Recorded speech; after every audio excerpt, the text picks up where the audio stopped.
Modu ore te whānau, welcome back to the practice run, your frontline pass of the hardest sports session, brought to you by 99 Dreams, inspiring others to chase their dreams with your host, Tuko Erangi and Rawiri. We're diving deep into the thrilling world of the NRL and rugby league today, and who knows where the game will take us tomorrow. From the try line to the sideline, we got you covered. Strap in as we tackle the big plays, the game-changing moments, and the stories that define legends. Whether you're a seasoned vet or this is your first hit up, the practice run is for everyone. Every run, every tackle, every win, experience the rush with us. With exclusive insights, couch analysis, and a touch of humour, the practice run is here to keep you entertained, informed, and part of our practice squad. Because here, every practice run takes us one step closer to glory. The Practice Squad, where every listener is MVP, powering our play every episode, every day. And we want to give a huge thank you to 99 Dreams for powering our passion, for allowing us to do what we do, for giving us the space to get out and do this. Hey, and if you want to support us, whānau, all it takes is a bit of a like, comment, share, and subscribe. So if you like the content, like it, love it, subscribe to it, make sure that you save, hit those bell notifications so that you are alerted when our latest episode drops. Because, ladies and gentlemen, we drop 2 episodes a week. How good is that? 2 episodes a week. So you get a double dose of 2 and Rawiri. How good. Look, we've got a big episode today. We have MyGM returning for its fifth installment. I think it's the 5th installment this week. It'd be our 5th one, right? 6th. 6. Damn. It's our most consistent segment outside of our regular stuff. We ain't never had anything last 6 episodes. Well, yeah. We've had the TAB that last 6 episodes, but that's a whole other thing. Power rankings, team of the week, GM mode. It's weird we cram it all onto one day. We got team of the week, power ranking, GM mode. Now, Tuesday episodes, they are heavy loaded, brah. Heavy, brah.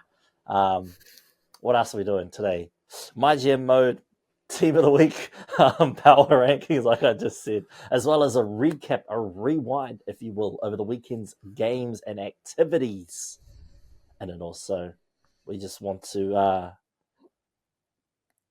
take a little bit of time as well in this episode to acknowledge the achievements, the accolades, and the greatness that we have witnessed through the player that is known as Mr. Shaun Johnson, who announced yesterday his retirement from the game. So we'll be paying our respects to the man who captured so many hearts here in Aotearoa and around the world with some of his antics. But before we get there, whānau, we've got to start with a bit of paper, scissors, rock. All right, here we go. So for those who don't know, if you're listening for the very first time, we play paper, scissors, rock every episode. No one keeps score anymore. It's just one of those games that just, it is what it is. You know, if you win, you win. You lose, you lose. It happens. Paper beats rock. Rock beats scissors. Scissors beats paper. That's all you need to know. All right. Are you ready, my bra? Here we go. Yeah, I got 1, you. 2, 3, shoot. And up. Ooh. Yes, that's good. That's good. Alrighty. So I pulled paper, he pulled rock. That means I am your champion for this episode. All right. Let's before we get into MyGM mode, I guess we'll just share our thoughts and opinions and reflect, I guess, on the career that belongs to Mr. Shaun Johnson. Let's start with you two. Give us your thoughts on this retirement. Too early, too late? What do you think, man? It's sad to see him go, but you knew it was going to happen eventually, right? It happens with everyone. Too early, too late? Not too sure on that one. I guess I felt as though injuries played a role. I would have liked him to see him go one more time. But when it's your time, it's your time. I thought the signs were kind of there. You know, normally when athletes bring out podcasts, it seems to be a signal that they're on the way out. But man, honestly, I think if he had won the Dalium last year, he probably would have caught it then. you know, like in that season, go out as the best player in the game. Like, really, the only way to top that would be to win the premiership, right? But it wasn't to be. And his career, man, I mean, he's pretty much done it all. You know, he's won the Golden Boot. That'd be his biggest achievement as an individual player. But he's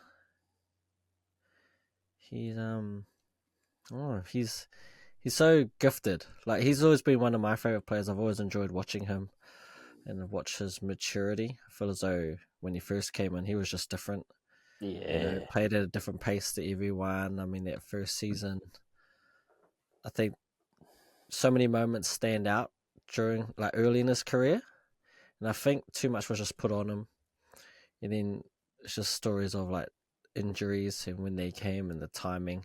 He always yeah, had the talent, you know. On his day, he would easily be, you know, one of the best players in the world, you know, and at any moment he could be the best player on the game. But just the consistency. But hey, it is what it is. Favorite memory from him? There's a few.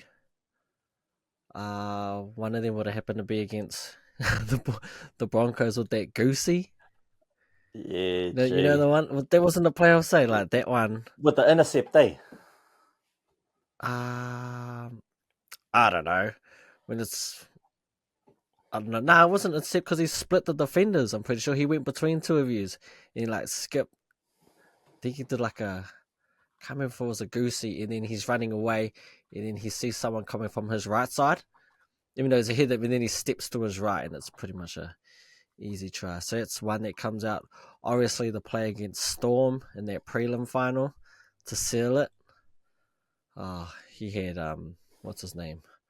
Oh, Kronk looking everywhere for him. It's just so good. And the Kiwis top, obviously, his play to beat England in the semis. That one stands out. So many moments like that. And then, to me, he would have the best touch highlight reel, like Yeah, mixtape. You know what I mean? Like yeah. that. Even though it's in Watching like it back now, 240p. yeah, that's what I see. Watching it back now, it's like the quality, it's not there. But back in the day when that dropped, like he was just crazy. But obviously, I'd like to thank him for his service to the game and everything he's done, and wishing nothing but the best for his future endeavors. So yeah, Hard. that's about moments that I remember for him and how he changed the game. What about you, bro? What are your thoughts on the man, the legend? Yeah, bro. Same as you, man. Like, I've always been a Bronco fan. That's never wavered. But man, I always wish we could get a prime Sean Johnson. Man, could you imagine him and Lockyer together? Oh, that would have been scucks back in the day. But yeah, nah, like just he was just raw athletic talent. He had the step, he had the look too. He looked like a half. You know, he was that handsome, pretty boy. Um, he is just electrifying. He was, I guess, the closest thing to Benji that we had at that time here in Aotearoa. And you know, he made that debut in 2011. Like that was his debut season, was it?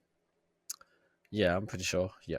Yeah. So that was also the year they made it to the grand final. Mm-hmm. Unfortunate, but man, what a run! What a run! You know, to get yourself to the grand final in your rookie season. Whoo, boy, who you playing, bruh? Who you playing? Um, and especially to do what they did versus Melbourne Storm, mate, is just crazy. It was just crazy, man. It was just because I think that's what surprised everyone. It was just how freakishly talented he was. Like they didn't watch any of the under 20s when they were carving up when he was there with Sly Man Cool. Shucks, what was it at 6? Tumavave, was it? Then they had Ben Henry. Bro, that was stacked, that team, man. That was stacked back in the day. So, you know, had a lot of success in the under 20s. I can't remember how many premierships they won in that grade. I think it was all of them at that time. Everyone that competed in, and then, like you said, his maturity into a well-rounded player by the end of his career. His shift to the Sharks, that was a big one for him. But I think it benefited him so much to move out of the light of, New Zealand media, where he was scrutinized a lot because he is, that main guy that everyone just assumes can pull shit out of his ass, and he can do. It's just the game evolves, and when it evolves, it sort of learns to take away some of the things that you're really good at. And injuries also take away some of those things that you're really good at. So, for him to go to the Sharks, I feel like a lot of people still watched him, but they didn't sort of follow his weekly career as much as they did with the Warriors. When you're in the Warriors here in Aotearoa, everyone's watching week in and week out what's the players doing. They'll roast you, they'll hate you, they'll love you. So it's an up and down roller coaster, and I think potentially that also played a part in his retirement. Is that because he had that post earlier in the season about social media and how it's all good being a couch warrior and all of that stuff, and saying, you're trash, you could do this, you could do that, but no one's out there on the field putting their lives at risk. And I do say it like that because, look at Alex McKinnon. You're one tackle away from, a life-altering injury. So, yeah, like you said, I just want to give a huge mihi out to Shaun Johnson for his mahi and his service to the game. He's a phenomenal player, a freakish athlete, definitely a one of one. I don't think you'll get another Shaun Johnson out there. You'll get people who can, mimic his game style, but I don't think you'll get another Shaun Johnson, not in the way that he came in and changed the game. Because I think he took it to a whole other level, man. Just want to give a huge mihi out to him. Look, my favourite Shaun Johnson memory actually comes off the field. Fun fact. At RMV, I can't remember which RMV, man. But I met him at RMV. He was with David Dallas and PNC at the time. Mm-hmm. And me, my cousin, and a few others, we just rocked up to him and were like, yo, Shaun, what up, man? Yo. And he's like, hey, boys, what are you up to? We're like, nah, fuck, we just vibing. David Dallas and PNC, they didn't quite like the interaction like that. They were kind of just trying to vibe and chill on their own. But Shawnee, God bless him, man, he's one of those guys that, you know how people say don't meet your heroes? It's not going to be how you think it's going to be. I met him, man, and he's the humble person that you see on camera and interviews and things like that. That's him in real life. Even at that young age, I think, he would have been, I don't know, 20-something.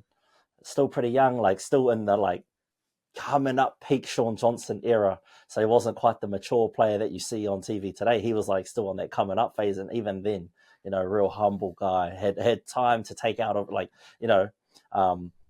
he was on it, but he still had time to take out and what's the word? What is that word?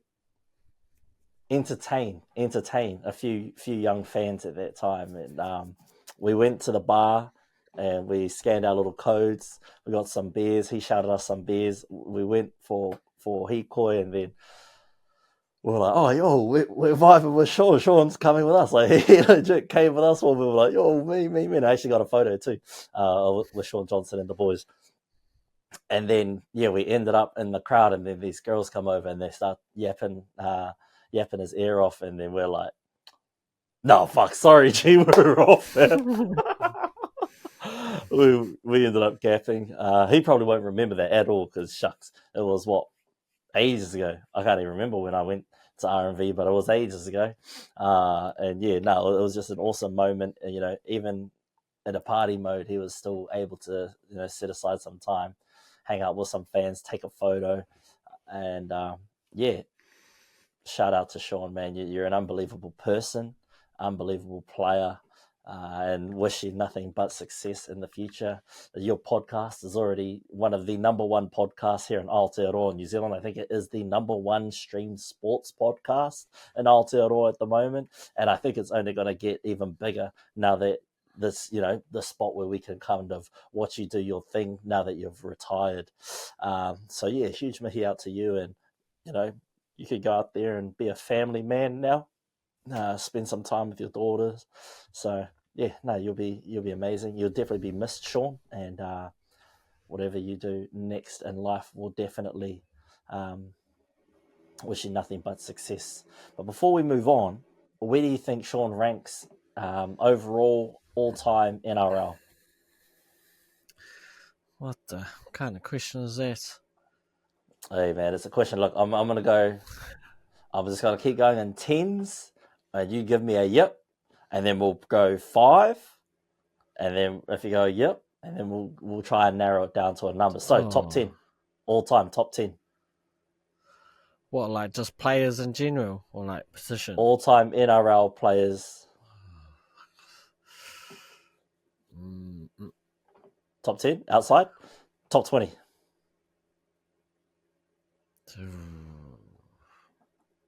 Top 30. I'd say he's top. I feel comfortable putting him top 50. Top, like easily top Yeah, 50. yeah. Top 40, yeah, probably. Top 30. Either be there or thereabouts. Okay. I'll put him. This is me going off the head. I can't even rattle off the names quick enough. I'm just going to put him 28th. All time, 28th. I think at best, I probably had him like just outside top 25. At worst, 35. So you just pick a number, man. Pick a number. Or give me pick on a different day. Give me a different. I'll go. What'd you go? 28. I'll probably go 29. Not bad. Look, maybe that's some off-season mahi for us. We'll do our top 100 all-time NRL players. That's some off-season mahi for us to do to keep some content rolling. We've also got some ideas for how we can revamp MyGM because it's getting a bit ridiculous. And speaking of ridiculous, let's get one of the two Mr. Ridiculouses to speak on their team. And I say two because two has managed to wrangle us a guest for next week's show. Talk a little bit about that and then dive into your segment and then also explain what this segment is.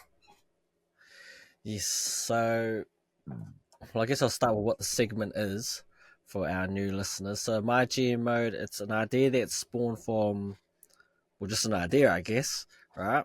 Yeah. Thought it would be cool to see like how well we could do as GMs of like different teams and like what moves we would make and, you know, how we could improve teams.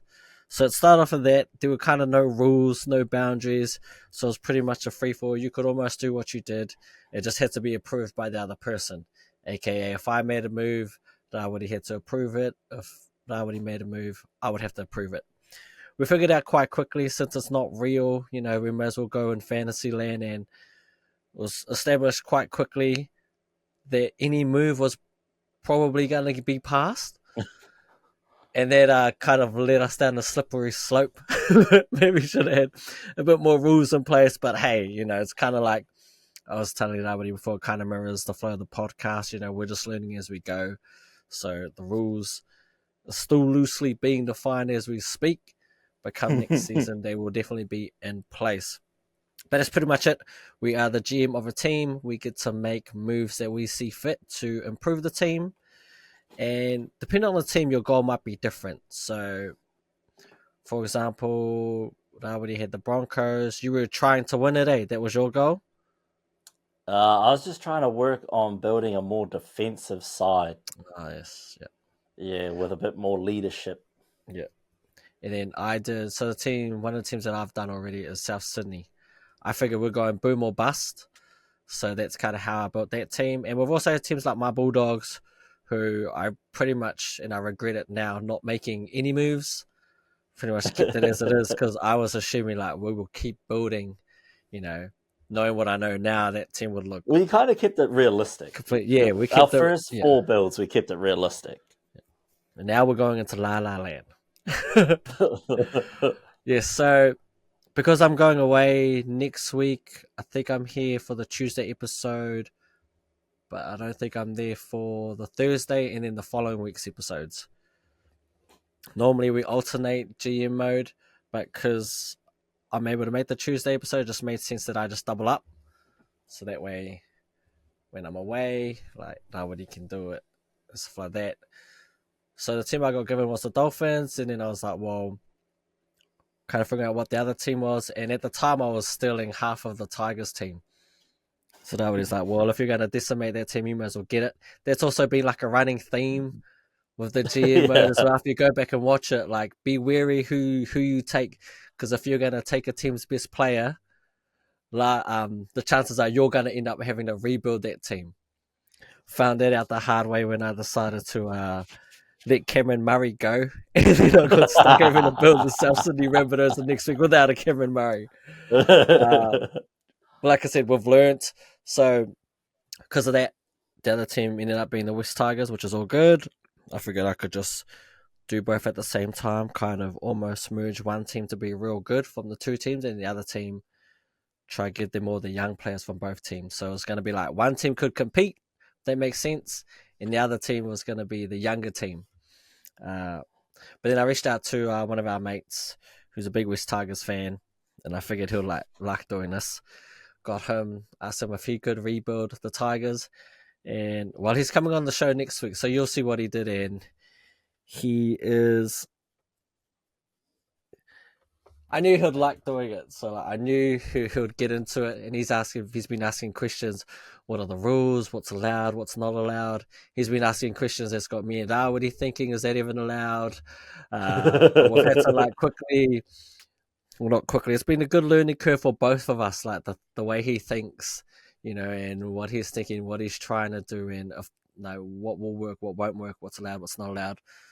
So it's been good for us to bring someone else in, because he's kind of made us think about what's the word I'm looking for? The unintentional consequences, because he's kind of like, well, we'll find a gray area. Well, you didn't say I couldn't.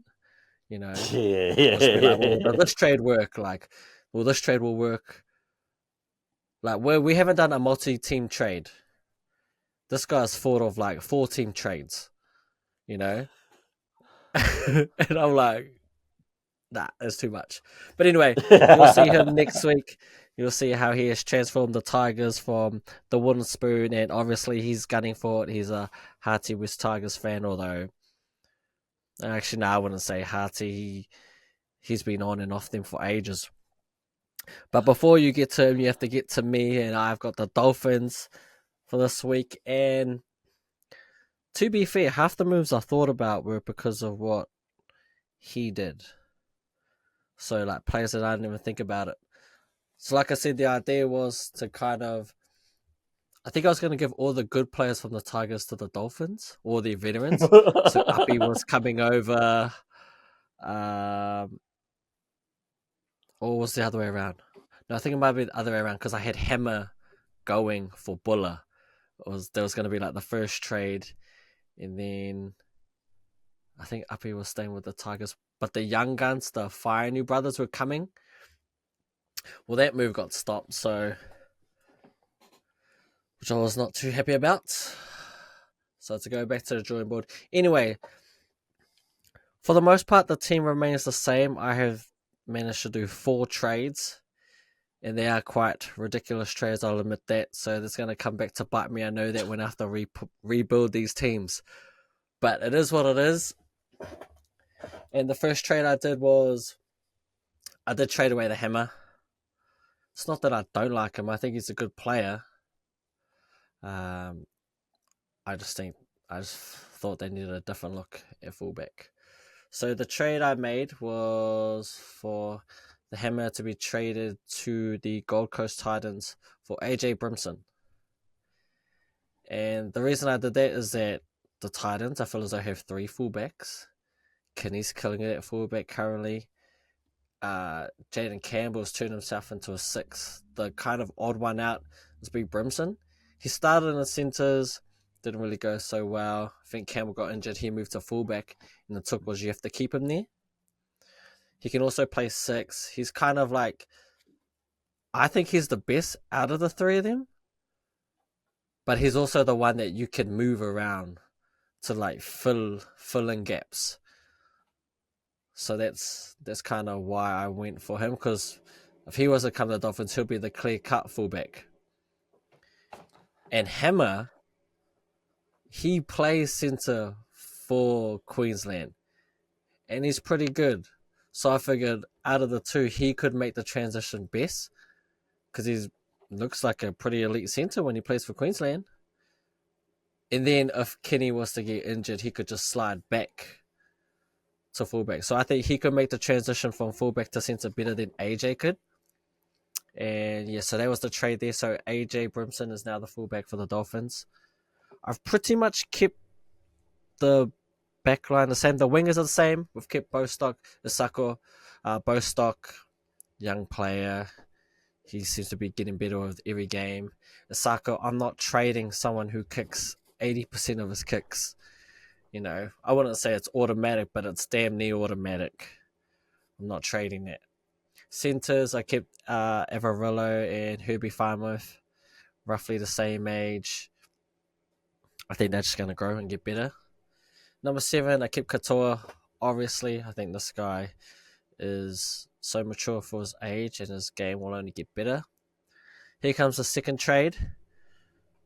So we've decided to trade Sean O'Sullivan and Felice Kafusi to the Eels for their number 6, Dylan Brown. The reasoning for this trade was that, one, if you followed the MyGM, you would know that Mitchell Moses is already gone from there. Ezra Mann's there now. Ezra Mann and Dylan Brown both play the same position, and Dylan Brown is kind of already on the outer. Looks like the 18th team already has him earmarked as their number 1 target.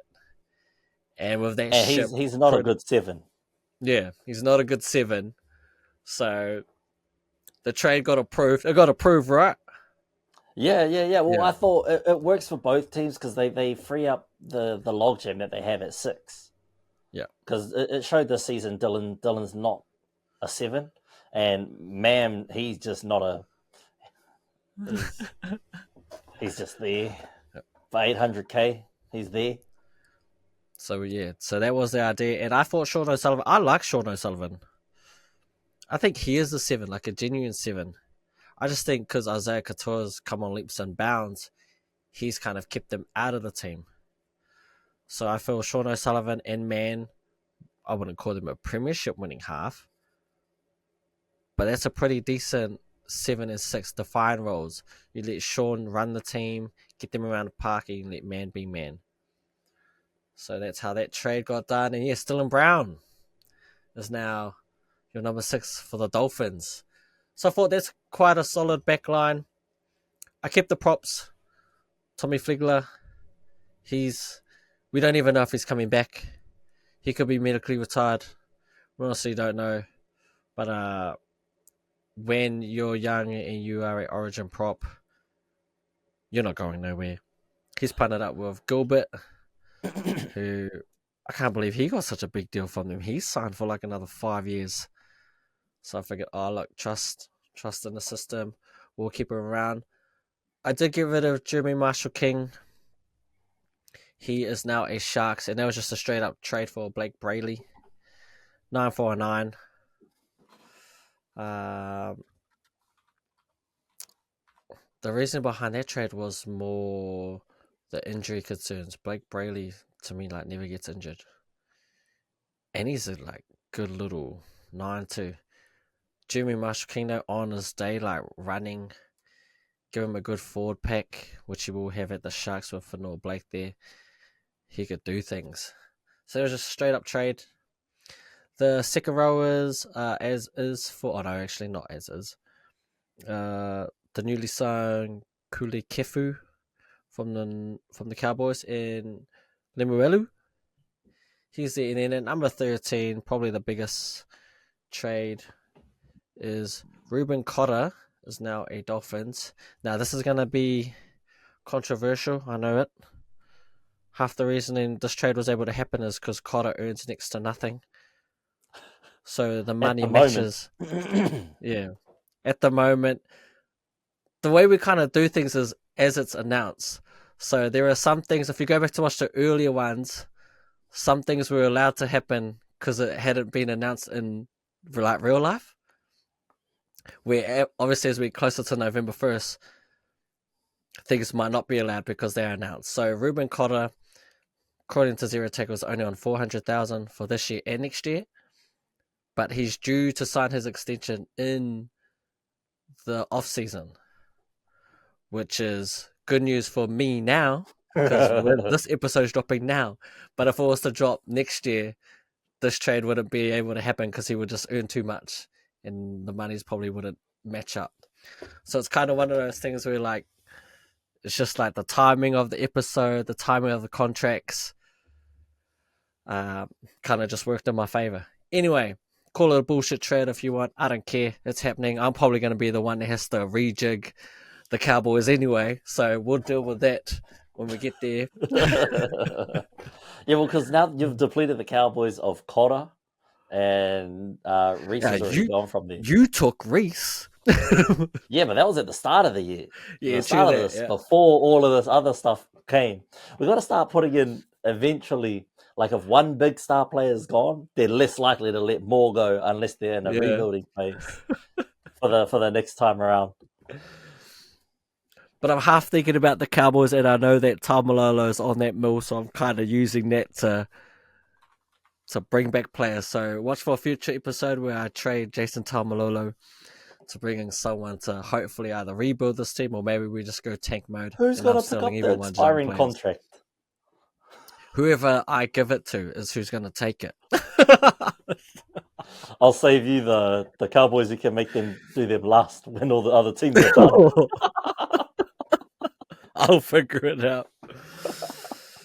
But it's Ruben Cotter. He is now a Dolphin for Kenny Bromwich, Ray Stone, and Mark Nichols. And that's the 13. The rest of the team was pretty much as is. Max Plath still on the team. He's 14th. Trey Fuller, I couldn't find. Probably move Cotter to prop, Plath to 13, and Flegler back to the hospital. Yeah, maybe, but we'll see what happens when he. I mean, if he does retire, then obviously we gotta make changes. Yeah, well, I mean, as it stands at the moment, because he's pretty much in the retirement home. Yeah, it's bad, right? Nerve. Yeah, there was an article that dropped last month where Bennett said there's real concern that he may never play again. Yeah, so he's been out since round 5 with a shoulder injury. So he's not coming back this season at all. Yeah. But yeah, it's because it's nerve damage. Yeah. So well, if he does end up retiring, because like half the teams, well, not half, there's like a good 4 or 5 players that are off contract at the end of the year. So in terms of like cap space, his like I think he's on 750. Yeah, he's on a big contract. He came from Brisbane. Yeah, come off the books. But that's the thing, though. There's heaps of players coming off contract from the Dolphins, but there's no one else coming off contract at other teams. Yeah, wow. Because Big Angus just got re-signed like a few months ago. If we'd started this earlier, Angus would have been gone from the Roosters. Yeah, definitely. We've been thinking about stealing half their players too. It is what it is, you know. Who else do I have on the team? Oh, Trey Fuller. So these next like 4 names are just to like fill up the 17. Don't ask me where they're playing. I don't even know half their names, all right? They were just on the team, either not traded or hadn't been stolen or still had a contract past this year. So Trey Fuller, I actually tried to trade him. I don't know where to send him though, and I don't know how much money he makes. Junior Tupou, he's coming over from the West Tigers. And then I don't even know who the hell Harrison Graham is, but apparently he's there for the next 2 years, so he made the 17. The rest of the team, like Tessie New, I think we had to re-sign him. Obviously, the obvious one is Cody Nikorima. Yeah, he can come back and be depth. Like the rest will just all be depth signing. But that is pretty much the team as is. I feel as though the inclusion of Brimson, Dylan Brown, like Brayley and Cotter, like takes this team to another level. Do I think they could win it? I don't know about that, but I would assume this team would make the 8. The big one is obviously Thomas Flegler. If he is out, if he is retired, then yeah, it'd probably be Cotter to prop Max to 13. But that is the team. And yeah. Nice.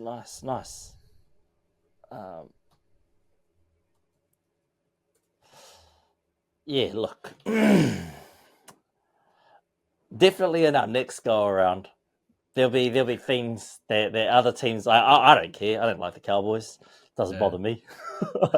But I'm just thinking for parity for other clubs, because once we got through our clubs, but we didn't even stack our own clubs, which is stupid. So, right. like, if anything, I depleted my club.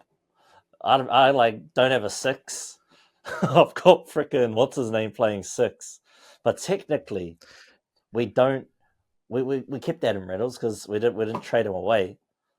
So I might as well just put Moses at the 6 so he can train for Origin to pair with Cleary, and we'll keep Reynolds at the 7. And Kobe Black, once Reynolds get injured, well, Kobe Black comes into the side. But yeah, look, next season, Fano, when we do this again next season, we'll do it justice. Yes, we'll do it justice. We'll have more rules and contingencies in place. What I was going to say something, but I've forgotten now. No, this is also why, if anyone out there has access to NRL League Live 4, send it in, Fano. We need it. We need this game, man, just so we can keep track of all the movements. And maybe we create a Discord page sooner rather than later, and we'll interview you guys to be the league moderators, and you guys have the final say on whether or not trades get approved, rather than 2 and I, because sometimes we're a little bit biased. We don't give a fuck. No. We just let it happen. Yep. Low key, is Sam going to listen to this episode? Probably not. So here's the thing. On the day, do we just deny all his trades and he just has to roll out the same Tigers next season? We'll let him go through his whole list, and then we'll have like a script. We'll be like, according to league to league policies, sorry, Dylan Edwards can't leave Penrith. Honestly,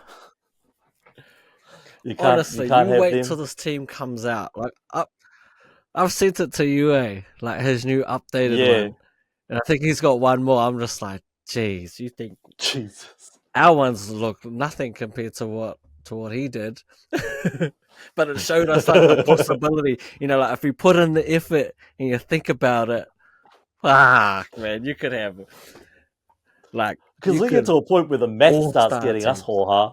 Yeah, the math is what gets me. I'm like, nah, I'm over it. All right, this looks like the team, and then on the bench, we're rolling nobody's on the bench. And it was the 3 teams trade, 4 teams trade. It wasn't that like I would have said no to them. It's just it was the idea of trading a player from a team that we haven't done yet to like a team that, if that made sense. Because I think originally I had traded Jimmy Marshall Kings to the Cowboys for Blake Moser, who's there because you traded him from the Broncos. Right. So then I was thinking, well, can we just rejig that 3-team trade? So it would be, you would still get Reece Robertson, I would get Blake, and then the Cowboys would get Corey Jensen and Jerry Marshall King. And they wouldn't be too depleted at that point. And that team, yeah. So at the time I was like, oh yeah, that team works because was only like rejigging one player, and we had kind of already done it. If that made sense. Yeah, and it was trading experience for potential. Blake Yeah. Moser has a lot of potential, but Jeremy Marshall King's like ready to go now. I Mm. mean, the way Blake's been playing the past 2 weeks, that trade was made before Blake ever got game time. So I was like, he's probably getting Hoha. Might as well let him go anyway, and we'll bring in someone who can, be sound defensively. But yeah, that's a thing. But yeah, But I anyway, think, yeah, stay tuned for next week. Interesting. yeah, I've got my cousin doing the one afterwards. He probably won't come on the show, just Oh time yeah. zone differences. But he'll do that next one, and then you can announce the team the following week. We've already had discussions off camera, okay, Fano? We're trying to get Yeah. things sorted, so when the bro's gone, it's just seamless. It's seamless. It might be boring because you just got to listen to me, but it's seamless. That's the goal. Seamless, Fano. And yeah, no, that's it's a solid lineup. It's a solid lineup. Yeah, probably the only change I'll just shift Cotter with Flegler and put Plath back in. Hmm. Plath is a dog, G. You'd know if you watched the Dolphins. Well, I think the one game I did watch, he was out either suspended or injured. One Oh of yeah, them. unlucky. And then they put him at hooker, and he's good. He's still good there, but he just wasn't as effective as when he was at lock for fantasy players. It's because he's a. I think he was when he was coming through. He's a half. Yeah, Yeah. So yeah, and they that just ball put playing size on. lock. I'm all Yeah, about that ball playing lock, man. Big I fan of feel that like number 14. I feel as though that 14 is like the next evolution in our game. We've kind of already seen it now. I feel as though a good team who has a good 14 that can come on just switch the game plan. I see he's better on the starting lineup rather than off the bench. Yeah. Yeah, he's better already on the Interesting. field. He's more of like a just gets consistent throughout the game. He's not one of those high and then come off. Yeah, he's one you want to keep out there.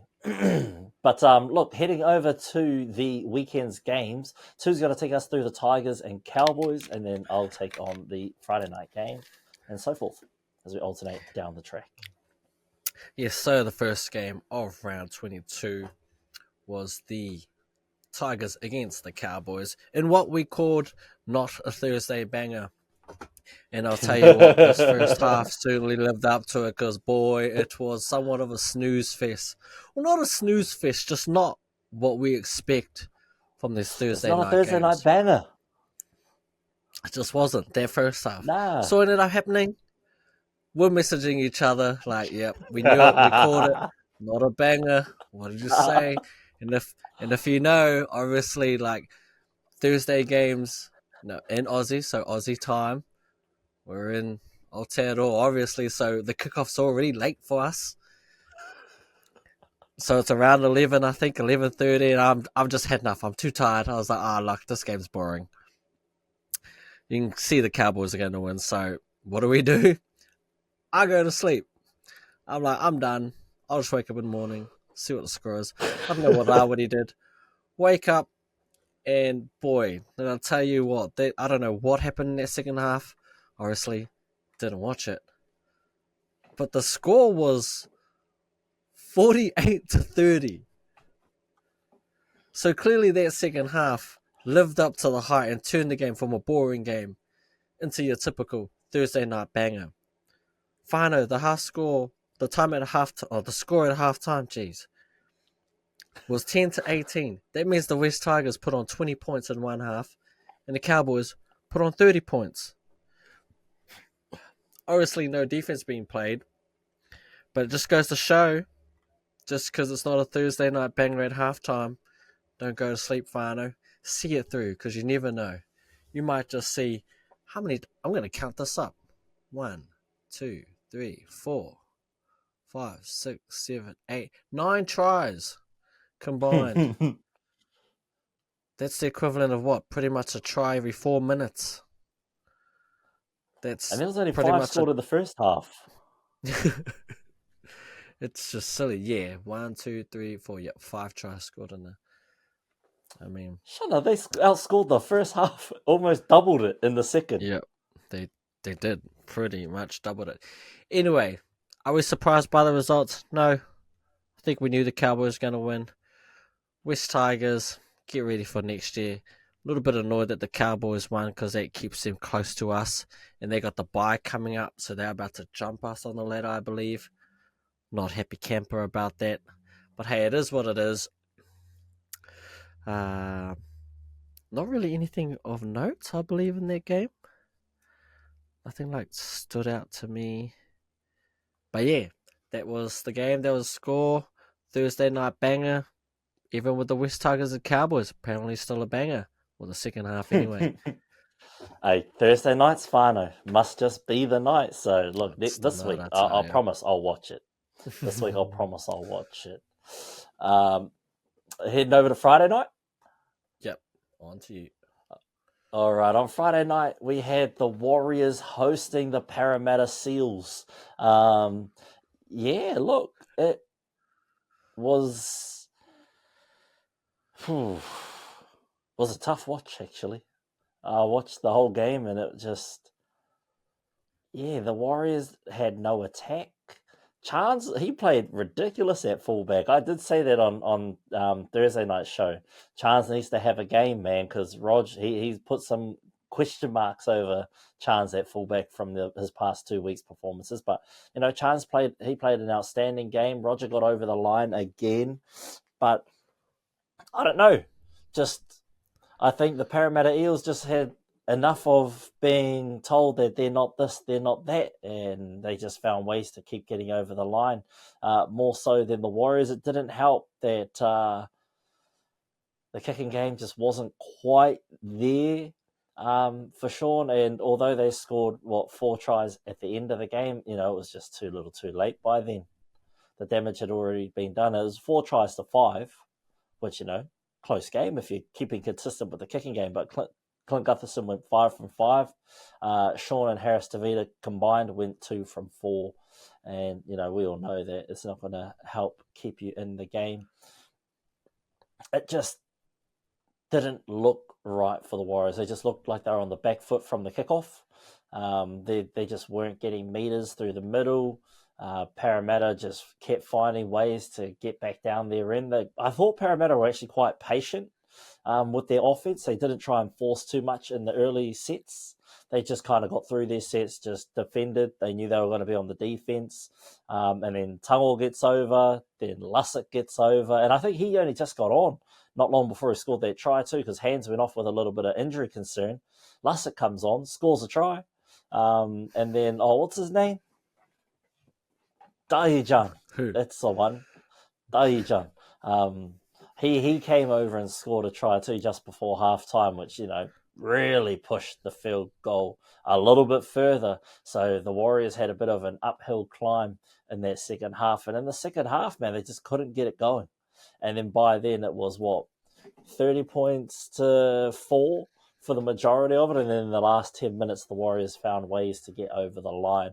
So it shows us Parramatta are like a 60-minute team, and the Warriors they just couldn't figure out a way to unlock that offense early. Unfortunately, it's just one of those days. It was Sean Johnson's return, and it looks like it was also a confirmation game for Shawnee that it's time to hang things up.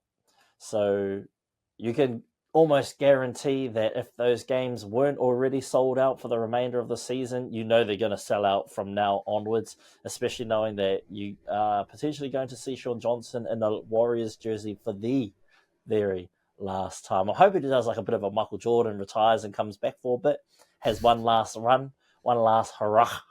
But yeah, look, I definitely think last season was the season for the Warriors to go all the way. It was just unfortunate that, the two teams that did go all the way last year were the two best teams in the comp last season. So, yeah. Where do these teams go now? For the Warriors, that 100% killed their playoff ambitions. For the Parramatta Eels, like I said, though the Eels and the Tigers, now the Broncos and the Warriors, and I think the Bunnies are in that category now. they're just in the comp to mess around with other people's plus and minus now. So if these teams get wins, it just throws it off for the teams fighting for a top 4 position or fighting for a spot higher up in the ladder in the top 8. So that's all their job is now. These teams is just to go around and fuck things up for other teams, ruin their plus and minus, ruin their chances of making their top 4. So, you guys, enjoy the rest of the season. I know I'm enjoying these games a lot more, like the Titans game for me. I'll get into that shortly, but there's less pressure on you as a fan now because the season's done, so you can kind of just watch it and be appalled or be enthusiastic. So, yeah, that's it on that recap, brother, and I'll let you do the Dolphins game. Yes, the second game on the Friday night was the Dolphins hosting the Roosters in what turned out to be a shootout, with the Roosters coming on top, the final score being 40-34. And again, late night game. I'm working Saturday mornings. I caught bits and pieces, but from what I did see, it was just action all around. And Sam Walker, his 2 tries out of nothing, well, it felt like out of nothing. He gets one on just a grubber, like grubber and chase. Got it. His second try was just on the back of nothing. Kafusi kind of went too high. He ducks under his tackle. Gets 1-on-1 with the hammer, just chips over him. Gets the regather, puts it down, just so casual. It actually looked like the Roosters were going to run away with it because they were pretty dominant. But got to give credit to the Dolphins, man. They fought back, stayed in the fight. But the Roosters just proved a little bit too good in the end. And looking at the kicking, just masterclass for both. Both kickers, Sam Walker and Jermaine Osako, 100%. Sam Walker 6 of 6 from the conversions and 2 of 2 for penalty goals. Osako, as we know, one of the best kickers in the game, 5 for 5 and 2 for 2 for penalties as well. But I think from the preview, I had the Roosters winning by heaps. I just feel the Dolphins are on the slide. I picked them to not make the 8 because I feel as though the other team trending backwards.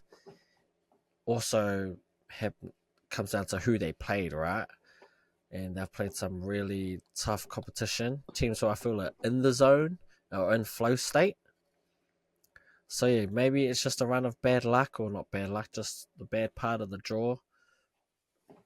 But yeah, they did a lot better than I thought. I honestly thought they were going to get pumped by the Roosters, but they didn't.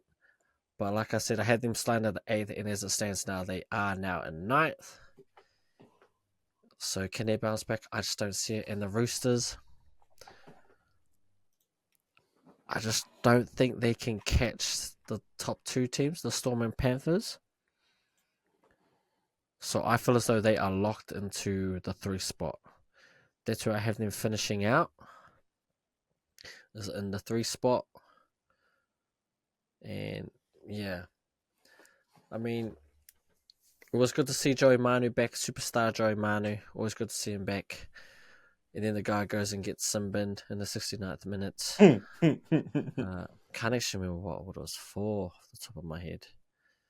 But hey, not really surprised. And then obviously with the future Bulldogs, Tatili Tupanua also got himself a double in the game. But I believe he's back at second rower now because Joey Manu's back. Yeah. But yeah. Look, I don't really have much else to say. I only caught bits and pieces of this game. It's just those double header Fridays, they get you, man, especially when you got to be up at 5 a.m. on a Saturday. But I've got nothing else to say. Good win to the Roosters. Man. I think they solidify their spots in their top 4. I think they're locked into that 3. And Dolphins, I think we all thought the slide would happen a lot quicker. They lasted a lot longer in the top 8 than a lot of people thought.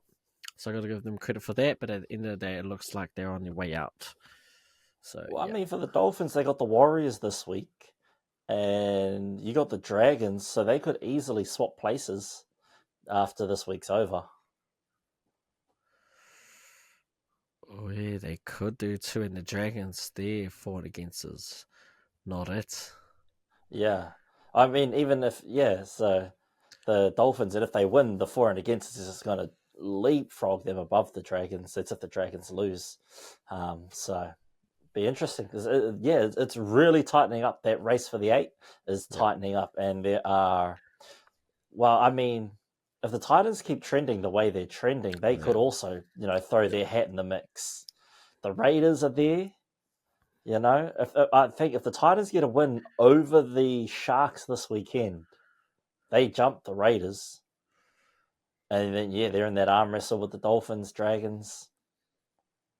Interesting. The plot thickens. Talking about the plot thickening and the Titans game, the Titans, man, they just looked...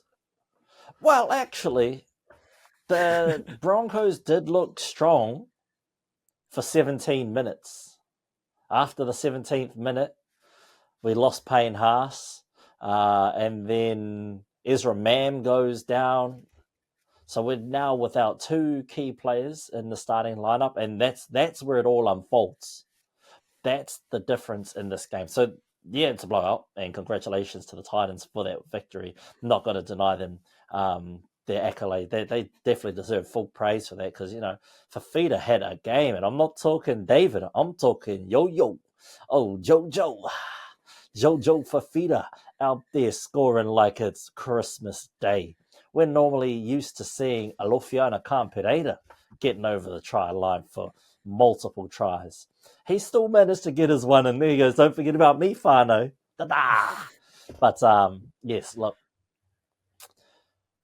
when players go off injured, you've got to be able to adapt your coaching game plan to now suit this new team that's on the field, right?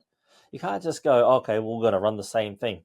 This time, instead of it Payne Haas running down the throat of everybody, it's going to be Xavier Willison. They're 2 different players. You got to use Xavier Willison to Xavier's strengths. And I think Xavier's not sort of the prop that goes through, holds the ball up and tries to get that offload free so then you can get a couple more meters. Xavier Willison is just the hold and run through a motherfucker face. That's where I think Xavier Willison excels. Corey Jensen, he's a solid prop. He does a job. He does it, pretty well. Not, exponentially well than anyone else. But you'll notice after the 17th minute, the Titans kind of stopped attacking through the middle and kind of went through the edges, where our weakness has been exposed after that Bulldogs game, and that's where the Jojo Fafita tries all come in, is because they keep attacking those edges. And, fair enough. Reece Walsh scored 2 tries there, and this is also another area that concerns me with this Broncos side is the only way they find ways to create offense for themselves is off of broken plays or off of kicks, right? We're one of the teams that score most of our tries off of kicks. That's not good. We have 0 set play. Like, all our set plays that we try to run always end up with someone confused on where they're running. They don't know their line. They don't know their position. They don't know who's supposed to back them up. And normally they get their wires crossed. Someone runs into someone, and then we're on the back foot again. And normally we're, sloppy with the ball. It's fourth. A forward's got the ball, then they offload it to Reynolds, and now Reynolds is tackled. He's out of it for 5th. So who's kicking? Reece has got to come in. We don't want Reece kicking. We want Reynolds kicking to Reece to score those tries. That's how we need to set the offense up. Or if we're going to run some, sweep plays out the back and get it to our wingers. Dean Mariner knows how to score, man. Just get him some space and some ball. Use some trickery. Use some decoy runners. How can we not figure that out? We should be using sets to try and set things up.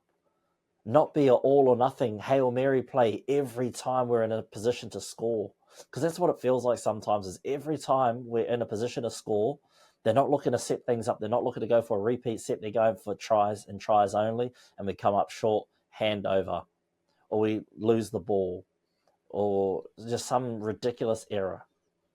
There's nothing consistent about the way they attack. There's nothing methodical about the way they go about their attack. It's a huge fall off. And yeah, maybe the Penrith curse is real, but when you look at the side on paper, they shouldn't be losing as much games as they are. What are we sitting at currently? What's our record? We are 8-12. 8-12 for this side, which goes to show me that they just aren't coached well enough. And a lot of people say it's the personalities. I think the personalities are fine. Yeah, they're a lot showboaty, but if you have a really good coach, he can manage the personalities and he can utilize everyone's strengths to make the weaknesses in the team, sort of not there anymore. Sort of, what's the word? It counteracts those weaknesses because everyone's strengths have been honed in on. So you look at Katoni Staggs, you hone in on his defensive efforts, and then, his attacking strengths can come in later on. But if you hone in on his defensive-ness, then you sort of set plays up around that. You try and force other teams to run balls sort of his way. You just, man, it's frustrating. We just lack defensive shape. And especially when our perennial guys go off the field, they just sort of look discombobulated. They just look like headless chickens running around out there. And we saw it multiple times that they just try to force things more than they try to let the game come to them. I mean, we're up at the half. We got 3 tries to their 2. They had a sin bin, and we just couldn't capitalize on that. There was a few errors on both sides, but yep, have to go back to the drawing board. I definitely think they regret some of the signings they've made throughout the season. Especially last season, there's guys there that they paid big money to come from the Roosters, and he was forced into the lineup for most of the season and played. Now he's at the back end of the season playing no minutes because he's no good. But he'll probably make his return this week now that Payne Haas is injured. Thanks. Blake Moser has come into the side too late, I think. I think Kevy's kind of using it as but we got the young kid in there and he's still not doing anything. No, you got him in the season way too late. He should have been there from Magic Round onwards. When we lost Reynolds, we needed some way to bring some attack into the game, and you see the way Moser plays over these past few weeks. There's something special about this kid, man, and he should be a Bronco for life. They need to sew up that contract real quick, and they need to make him happy by getting him some game time. Because other clubs are going to sweep him up real quick, and he could be another sort of lost Bronco that we look back on and say, man, that could have been us. We'd have that Sam Walker situation all over again, saying that could have been us. So yeah, look, where do the Broncos go from here? To Bali, to America, to Europe, wherever, man. Go enjoy your holiday. Go get vacationed up. Kevy, just start bringing on the new boys. Bring on other people that just need game time.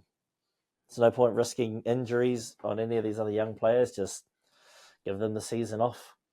And, yeah. I was thinking I'll do the Storm Dragons. That way we can go 1-2, 1-2, and you'll finish up on your Bulldogs. Oh, yeah? Yeah. Yep. So I'll dive into the Storm Dragons. Man, this was a really good game. I really enjoyed this game, especially because of how close it was at the end there. That's what got me. And Melbourne at home, the return of Munster, the storylines are there saying that Melbourne Storm should win this game. And yet the Dragons come away with the lollies, 18-16, a 2-point victory. Brother, I tell you, it was tense, man. I don't know if you watched this game, but I did, and man, I was loving every minute of it. So the Storm come out with a Harry Grant try straight off the bat, and I was like, oh, here we go, okay. And then it felt like almost instantly the Dragons come back with one of their own through Jaden Sewer. I'm pretty sure they had another try that was disallowed, but yeah. That was like, oh, okay, let's go. Sloane scored a try. Then Grant Anderson scored out on the wing. And then we go into the half time. And I'm like, oh, This is gonna set things up for a very tight finish. And then once the game was 18-16, Melbourne had a lot of the ball in that final 10 minutes, and I was like, oh man, is this where Melbourne, do what Melbourne always do, steal the game in the dying minutes. And man, that Dragons defense held up. They held up, and they held up good, man, and just, yeah. Proud of the boys. They did really well. You got to feel for Lomax. Man. He's going from, wins. They're getting wins to Parramatta, who win by 10 points against the Warriors, but that's because they couldn't convert kicks. That's worrying signs. They're going to a team where they've got Blaze Talangi, a bright young player who doesn't even want to stay there. That's alarming. If you're a new player coming over, that's alarming. So you got to feel for Zach Lomax. As for Ben Hunt, what a season he's had as well. You got to give full credit to Ben Hunt, because a lot of these victories come off of his kicking game and his ability to read the field, as well as a great coaching plan. That helps. But yeah, Ben Hunt had a great game in this game. His kicking game was on point, and his just ability to sort of read the plays, see where everyone was. It's crazy. He went from wanting out last season to now, having a pretty good season this year, and they're getting a lot of good success out of it. So again, full credit to Flanagan. He's done an amazing job with his Dragons. If he wants a job next season, I think the Broncos are hiring. You're more than welcome to come. I don't know if we need your son, but you can come, and maybe bring your son, and they can have Billy, and all good, happy days. But yeah, look, tough loss for Melbourne, but it keeps them ahead, but only by 2 points. The points differential is in Melbourne's favour. Oh, no, it's not. It's in the favour of the Panthers. So Melbourne can't afford to lose any more games from here on out. Be watching closely to see who wins minor premiership, because it looks like that race is wide open right now. Over to you, man, for Sharks and who'd they play? They played the South Sydney Rabbitohs. Right. This game was played on Saturday up at PointsBet Stadium. Not happy. I'll tell you that much. Not happy at all. Obviously, personal reasons. I want my Bulldogs to be in that top 4. So I was hoping the Rabbitohs could spark one and pull it out of the bank to knock them off. And then hopefully I was hoping my Bulldogs could then jump the Sharks. It wasn't to be. The final score was 20-6 to the Sharks. In this game, wow, Braden Trindle. What a game. Do you remember earlier in the season how I was talking about the dynamic between Walker and Keary? How they don't really play that well together. Normally when one's off, the other one shines through.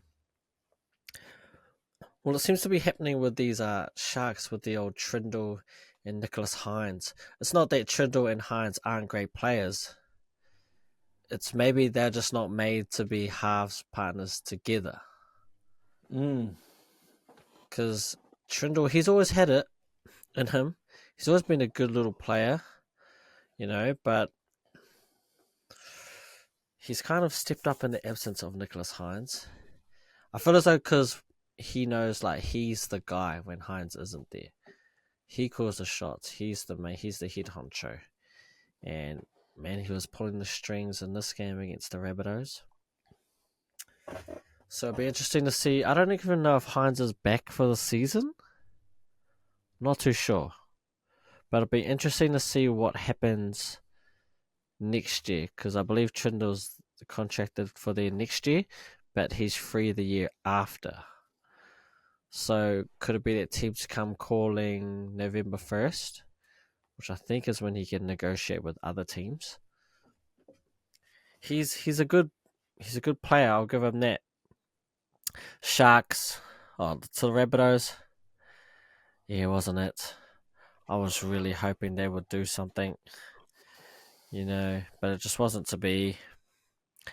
And that will, I mean, their season was already over a little time ago, but this definitely confirms it. I thought they could make a late run at it. It looks like they can't. But yeah, Sharks getting it done. They hold on to their spot in that top 4 above us, and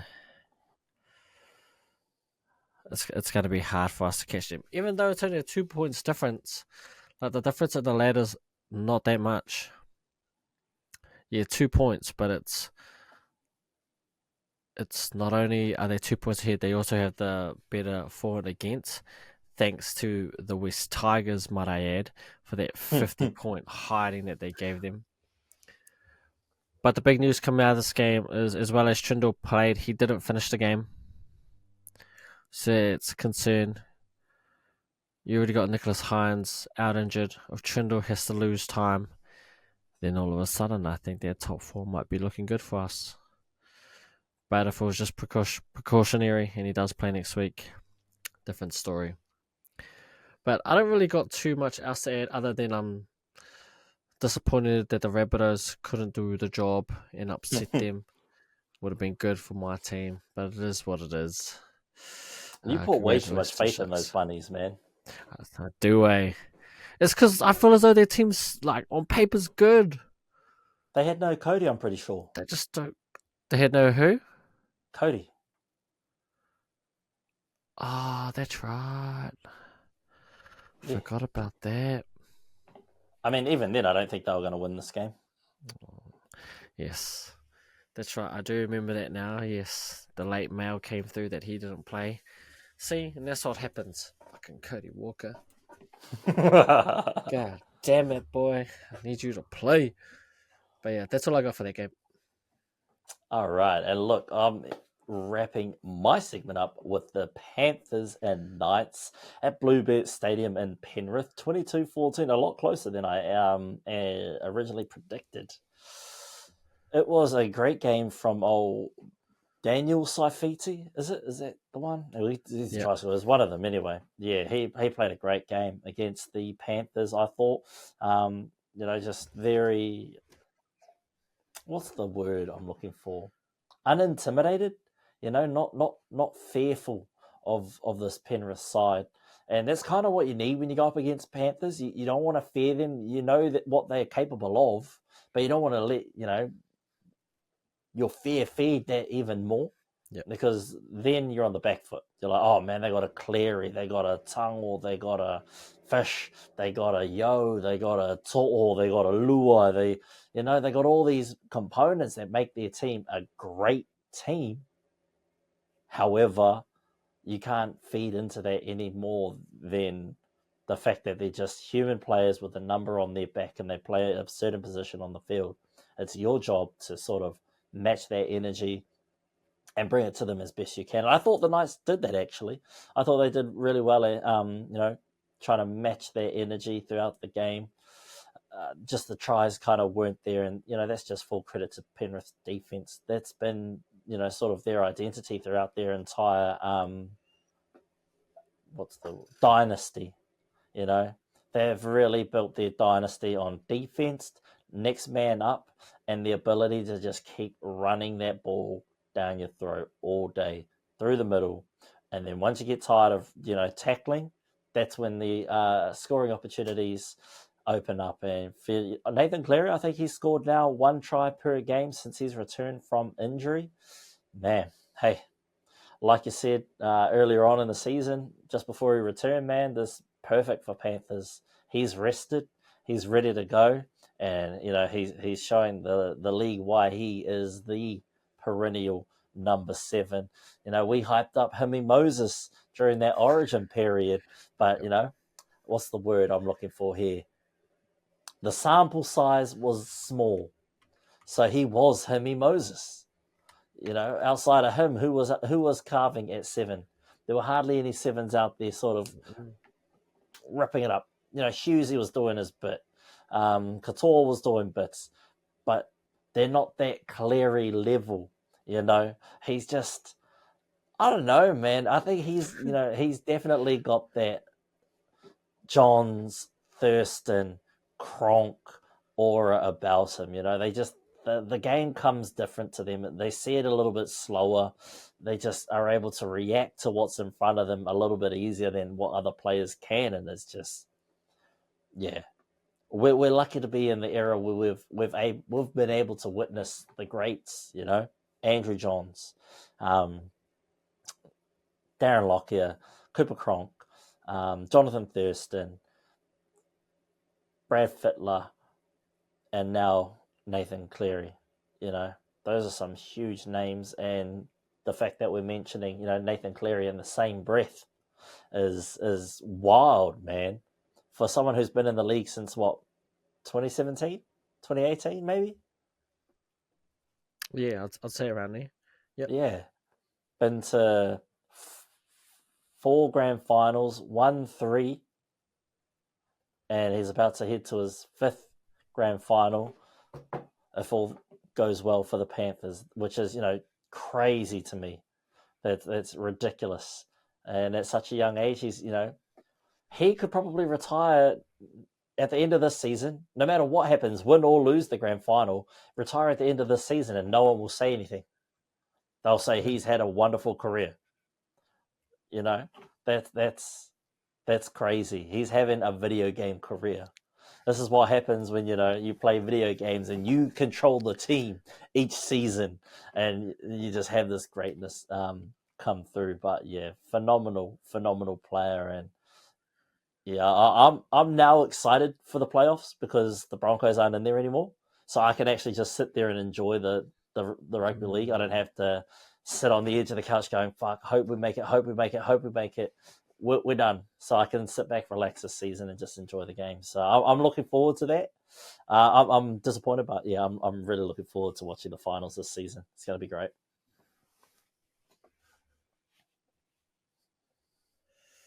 Where did I get to? Oh wait, it's my game, right? Yeah. Yep. Hold on, I just lost where the bloody hell was. That's all. Let me get That's all back to good, it. man. And in the last game of the round, it was my Bulldogs taking on the Raiders at our spiritual home ground at Balmore. With my Bulldogs pulling it off 22-18. I just want to say, man, that Balmore crowd was on another level. 18,000 strong, max capacity, sold out. I don't know why we don't have more games there. I really don't.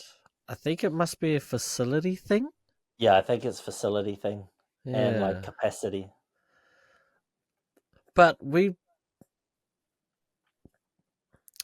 I don't think teams like playing at a core stadium, because that's where like a lot of teams, we play there. South Sydney Rabbitohs play there. Pretty sure the Roosters play there every now and again. Like if you're a Sydney team, you probably play a game at a core stadium. And I think it's because, who was it, Willie Mason or Uncle Woodamoo was saying like teams, you don't train there. So it doesn't feel like it's home for you. Where Balmore, it's a spiritual ground. So capacity, yeah, but you probably have like more people show up at Balmore than you would at an Accor stadium, unless it's like a 100%, big 100%. But blockbuster game. Like, it's just yeah, I think it just limits their potential to maximize funding on that game. Yeah, it is sad because man, that crowd was just something else. And I feel like it's better when you play at those smaller grounds. Like you look at the Dragons field. I love watching games that they play there because it just looks like such a cool field. Same with the Sharks. I don't really watch Manly games, but I guess theirs are probably similar. They How got did the. the Bulldogs get lumped into the Accor Stadium? Are you guys close locally? I don't have a clue, but that's normally our home Home games are Yeah, played at a core. because I Yeah, know it's you guys, South and Roosters normally yeah. that all play there. Roosters, I think, split their time between the core and Allianz. Ah, yeah, that one as Yeah, well. yeah. But yeah, it was great atmosphere, and it was a big game. It felt like a playoff game. It felt like there was something on the line. Both teams were playing for something, and it showed. Now, the Raiders have had our numbers over the last couple of years, and I don't like playing them because they're a team that I just feel match up well against us. The style that they play seems to just rattle us. I actually think their game plan is the game plan most teams try to use, just run us up the middle with their big forwards. They're actually able to execute it. Like Joey Tarpany had a field day. So the game he had on the weekend was the game I was expecting from Payne Haas when we played you guys. Like that level of impact, the way he was just able to like bump off people, always beat the first defender, late offload. Like he was just all over the place. So he's definitely a standout. I mean, you had Papali's, 300th game. So you had that play for. But the ones that stood out from the Bulldogs is started with the captain, Stephen Crichton. Got 2 tries, vital tries. His first one is almost like the standard. Gets the ball, like, give him early ball, maybe inside the 10, from the try line. Does that little, I don't even, half step goosey, goes on the outside, fends his defender. That brings Rapano, and he fends him off too and just drops it down in the corner to start the proceedings. And then his second try was just out of nothing. 5th tackle, pretty much got stuck with the ball. Decides to chip it over his defender, run around him. I'll just get this ball and dot it down. And then the other try that had a hand in, late second half, Burden puts a bomb up. No one, Kinney, no, Weeks goes to contest it, but then Critter comes in, gets the ball, and it's just an easy pass to Adokar, who scores on the opposite corner. So Stephen Crichton, as he likes to prove, cometh the man, cometh the hour, big time player, and he delivered again. Now, albeit he was also responsible for 2 of the Raiders' tries, he did like this knock on out of nowhere, just took us off the ball, and then I think they were both knock ons. One was coming out of yardage, which again, so it kind of offsets it, but you can't help but applaud the man for the impact he has had. It was good to see Josh Adokar back, and he's a different winger to Carez. Carez is a yardage guy. I think in the mold of To'o. Like To'o's elite at yardage. So if he's elite like S tier, like honestly, Carez at worst is like B tier. I'd have him like A minus or even just a solid A.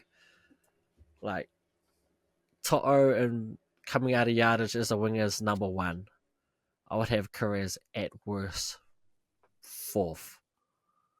Because he's able to do it consistently and he runs hard.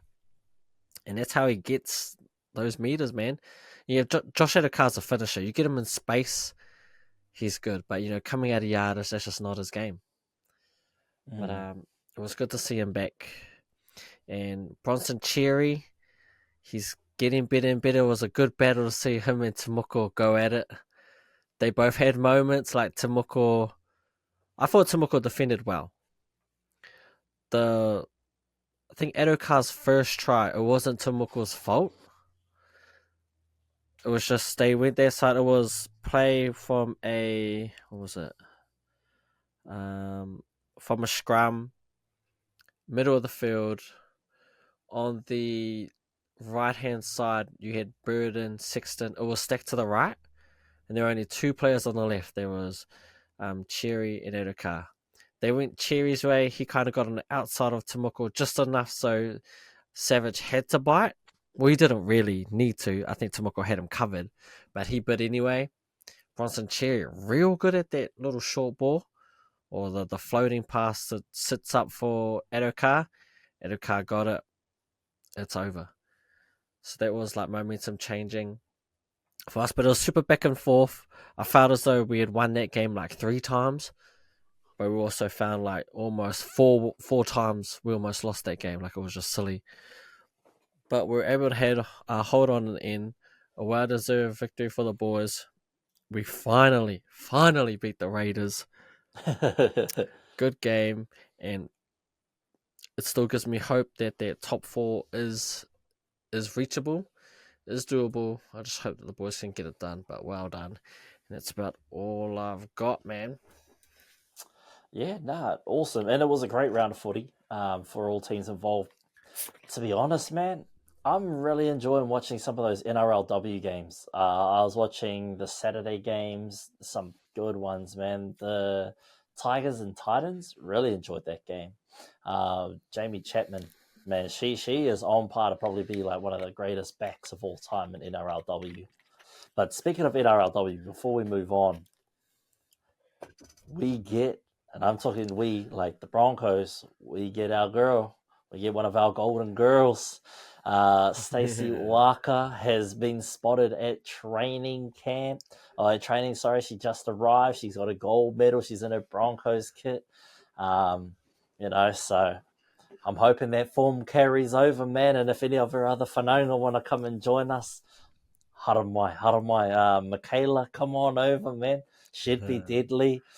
Portia, she's already received accolades. Did you know Portia was on Angry Runs? That's a segment on one of the NFL football shows. Kyle Brandt, he seen this TikTok that this guy's just going hard. He calls her P. Woodman. He's like, P. Woodman, there she is, running like a running back, snapping ankles. And he's like, she even slowed down to fend the bitch. He like, she don't even want to just run away from him. She'll slow up. Run on to the next one. Bunt. He goes, and getting tackled isn't enough for her. She'll play the ball, pick it back up, and pick up the defender and carry them both for a mish. And they were just astounded at her. And, it's awesome to see our Wahine get some recognition, man, because they are phenomenal athletes, and we're all super proud of them. A week later, they're still in the media amongst all of the other news that's going on with the athletics, the triathlons. We still got our Sevens girls still claiming a lot of that spotlight, so that's awesome to see. So yeah, shout out to Portia, man. She got some cred in the States, man. They love just the way she runs. They're like, man, she like a running back, but she don't go avoiding contact. She will run through you. They compare her to Marshawn Lynch. I'm like, bruh, that's insane, man. Yeah. That's insane. And to be fair, is. she probably is the GOAT for female rugby. And she'd probably make top 5 all-time, all gender rugby legacies as well, just for her accolades, man. Pound for pound, probably one of the greatest players. There's top 5 in my opinion. I don't know where I rank any of the top 5s. I just top 5 in one room. You figure out the ranking. Yeah, no, she's definitely at Portia Woodman. I think she might be going to the Woman A to NRLW. Yeah. I wouldn't be surprised. Yeah. She spoke about it because she really wants to have a whānau, but she's like, so I've got a small window between now and then where I can maximize money. And she's talking about either playing in America, either playing NRLW, or heading over to Europe, Japan, and doing just a season or 2 over there, and then sort of dipping out and starting her whānau. So that'll be cool. Whatever she does, she's going to be amazing at regardless. When's the Wars getting their women team? Is it next year? Yeah. You got to at least look at to make her your first signing, surely. 100%. But a lot of the players that already played for the Warriors will be going back. Oh, that's good. Yeah. Yeah. A lot of them have already said, like, once we get a team back home, we're coming back home. Yeah. Why not? That'd be so cool. Yeah. Oh, whatever happens, man. It's just, I feel like it's going to be good for the club. And it's good for the game. Women's rugby league is taking off right now. So shout out to all the amazing wahine that are making it, a competition that's worth just like it's worth all your money, Fano. And if you've got the chance to get down to one of the games, I highly recommend it. You're not going to be disappointed. If you're a Bronco fan, you're probably better off watching the women's Broncos, or they're going to add just as much excitement. And if you're a Titans fan, go along and watch a woman play, because I think they're the favourites at the moment to win the comp. But heading over to our team of the week, proudly brought to you by, this week, we're going to bring it to you by Insta360 X3. It's one of the best 360-degree cameras on the market. This is the older version. They have a new version. It's the X4, which is currently out on the market at the moment. Great cameras. I use it for filming on the motorcycle. Currently editing the video that I took like 2 weeks ago. Nah, not even. Last week, actually. But still, I haven't edited it. I'm working on it, and we're going to get another episode up on the Wrench Throttle. But if you're in the market for a 360-degree camera, get the Insta360 X3. It's a cheap version. I think it's only $640. You can attach it to your motorcycle. You can attach it to your snowboard, to your regular push bike. You can do so much with the camera, 360 degrees. So go and check it out. There's insta360.com. Now, our team of the week. I'll do the backs, you do the forwards. Mm-hmm. All right, so I'll start things off. At fullback, we have the Keanu Kenny, who I think could probably take that fullback jersey for the Kiwis this coming summer. He's, in terms of New Zealand New Zealand eligible fullbacks, it'll be probably Keanu Kenny, because I'm assuming Roger's probably leaning towards going back to Samoa and playing for Samoa. So I'm just assuming. I'm not too sure, but yeah, I'd assume Roger would give that a chance. If not, bro, please come back to the Kiwis. We'd love to have you back, brother. But I do understand if you want to go and play for Samoa. That's your people, my bro. On the wing, we have Mr. 3 himself, Jojo Fafita, and Murray Dolangi. In the centres, we have Kale Iro and Stephen Crichton. And in the halves, we have Dylan Brown and Ben Hunt. Your forward pack for this week's team of the week is Joey Tarpin and Daniel Safidi holding down the prop spot, with Harry Grant as your hooker. In the second row, we have Samuela Fainu and Jaden Sua, and then rounding out at number 13. Is this? He hasn't been on the team much, eh? Nah, he's on a, what do we got? 2 week streak. Oh, starting a little streak. We have Isaiah Yo. It's Yeah. Yeah, because he's always up there every week. His worst game's like 8 out of 10, super consistent. But Paddy Carrigan had that hot start to the season, and then you had Keon Kloa-Matangi, who had his own little tear. Is Isaiah Yo about to go on his own little run?